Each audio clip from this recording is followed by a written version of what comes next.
In the last presentation, we saw the introduction to the Boolean algebra. I explained you this example, and also we did 3 rules in the Boolean algebra. The first one was the complement rule. Then we saw 4 rules in the AND operation. A and A is equal to A and 0 is equal to 0, A and 1 is equal to A and A complement is equal to 0. In the same way, we did for the OR operation. A or A is equal to A or 0 is equal to A or 1, a very important one, is equal to 1, and A or A complement is equal to 1. So this was the rules that we completed in the last presentation. Now we will move to the fourth rule, distributive law. This is one of the most important laws in the Boolean algebra, and we will solve a lot of problem depending upon this rule.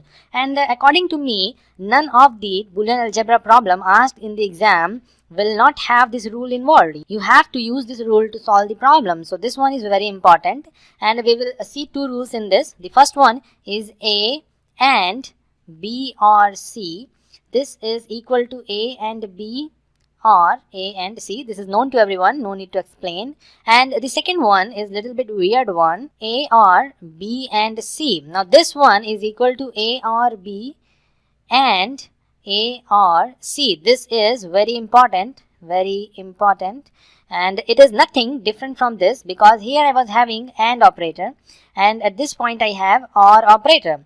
Here I was having OR operator, but here I am having AND operator. So the operator is interchanged. So I will interchange the operator in the result also. The AND is changed to the OR is changed to the AND. In the same way, the AND is changed to the OR. So in this way you can remember it. It is very simple. And we use this distributive law when we have A or A complement B. Most of the students will see as the minimized form, because they cannot take OR operation, they cannot take AND operation. So what will they do? They will conclude that this one is the minimum form and this is our answer. But definitely it is not the case. You can further break it into this form, A or A complement. From here you can see we have A, and B is replaced by A complement and C is replaced by B. So I am just using this distributive law, A or B.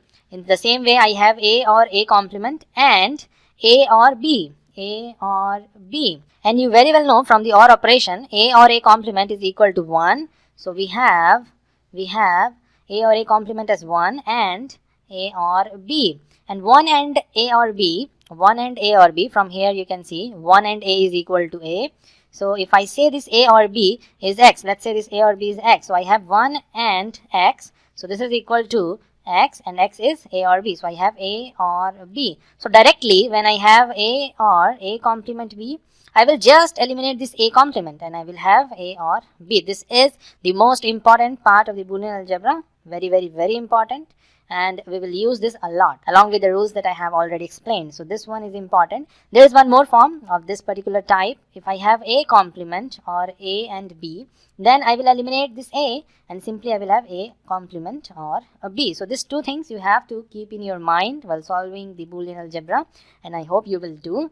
Now we will move to the 5th rule, that is our commutative law. The commutative law. Boolean algebra does follows the commutative law. If I have A or B, then it can be written as B or A. There is no difference in these 2 things. And the same way, if I have A and B, then it is equal to B and A. This is a simple commutative law. And the sixth one is associative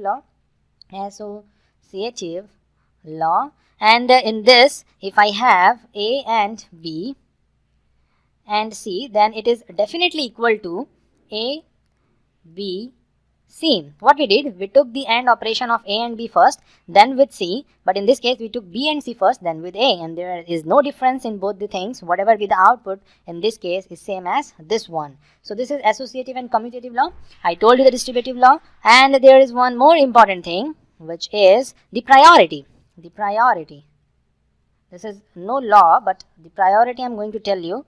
The priority of the NOT is the greatest. Then we have AND, and then we have OR. So first we have to solve the NOT operation, the complement one. Then we have to solve the AND, then we have to solve the OR. This is an important rule to remember when you solve the Boolean algebra. And the last rule, the 7th one, is the De Morgan's law. The De Morgan's law.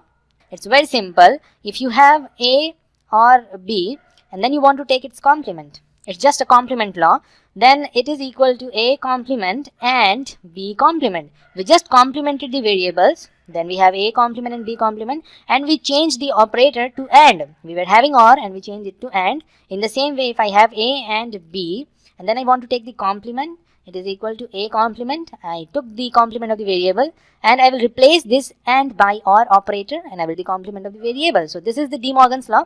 It is just a simple way to take the complement, and we have completed all the rules for the Boolean algebra. Now we will see one example. The example that I took initially, the umbrella one, in which I had to take the umbrella, and I told you that this y is same as A or B and C complement, and I'm going to reduce this one to this by using the Boolean algebra. So let's do it. Y is equal to B A C complement, or B complement A C complement, or B C complement. And the first thing that we have to do is to solve the complement. I have already explained you about the priority. And in the priority, we have to first solve the NOT, that is the complement, then AND, then OR. And we will solve the complement by using the De Morgan's law. So let's try to solve the complement here. But you can see there is nothing to solve in the complement. We don't have anything like A or C complement.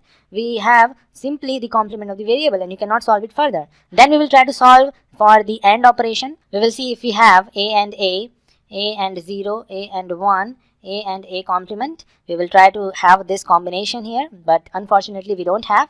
Then finally we will move for the OR, and I can see this AC complement. This AC complement is common in the first two literals. So I will take common AC complement, and in bracket I will have B or B complement.